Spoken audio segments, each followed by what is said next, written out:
पाकिस्तान को मजबूरन इंडिया का फ्लैग लहराना पड़ गया।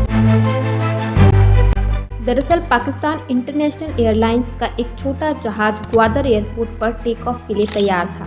अगले कुछ घंटों में ये फ्लाइट नेशनल और इंटरनेशनल मीडिया की हेडलाइंस बनने वाली थी। पाकिस्तान, जिसको 3 दिनों के बाद अपना पहला न्यूक्लियर टेस्ट करना था, उनके लिए ये फ्लाइट बहुत मुश्किल वक्त लेकर आई।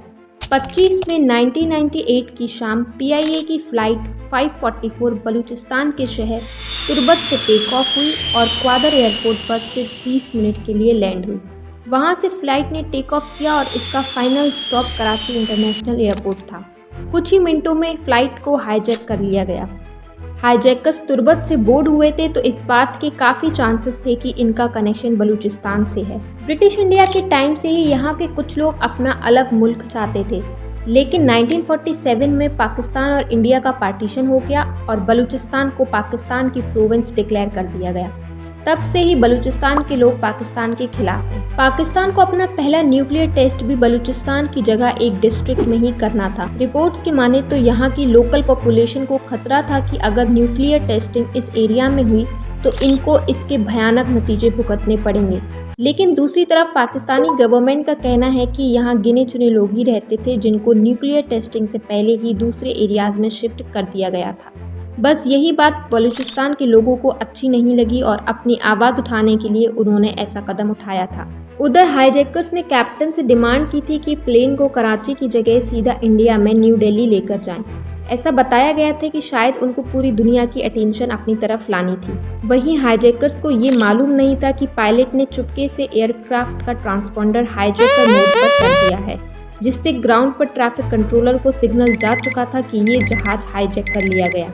कैप्टन ने हाईजैकर्स को कहा कि ये छोटा जहाज है जिसमें इतना फ्यूल नहीं होता कि हम सीधा 1100 किलोमीटर दूर न्यू दिल्ली जा सकें, तो जहाज को कहीं रिफ्यूलिंग के लिए लैंड कराना पड़ेगा। पायलट ने कहा कि हमें इंडिया के भुज एयरपोर्ट पर लैंड करना चाहिए, जो कि कराची के 300 किलोमीटर दूर गुजरात में है। हाईजैकर्स इस बात के लिए राजी हो गए और यही पायलट ने चालाकी दिखाई और भुज एयरपोर्ट पर नहीं बल्कि पाकिस्तान के शहर हैदराबाद में कॉल मिलाई और लैंडिंग की परमिशन मांगी। पूरे पाकिस्तान के एयरपोर्ट पर पहले से ही हाईजैक की इन्फॉर्मेशन पहुंच चुकी थी। उसी वजह से हैदराबाद का कंट्रोल टावर अलर्ट था और हैदराबाद एयरपोर्ट की अथॉरिटीज़ ने खुद को भुज एयरपोर्ट ही बताते हुए कैप्टन को लैंडिंग की परमिशन दी। उस वक्त रात हो चुकी थी और पूरे हैदराबाद में इमरजेंसी डिक्लेयर हो गई। वहीं हाईजैकर्स इस एयरपोर्ट को इंडिया का भुज एयरपोर्ट समझ रहे हैं। एयरपोर्ट अथॉरिटीज़ ने पूरे एयरपोर्ट से वो सारे निशान मिटा दिए जिससे एयरपोर्ट की पहचान होती है।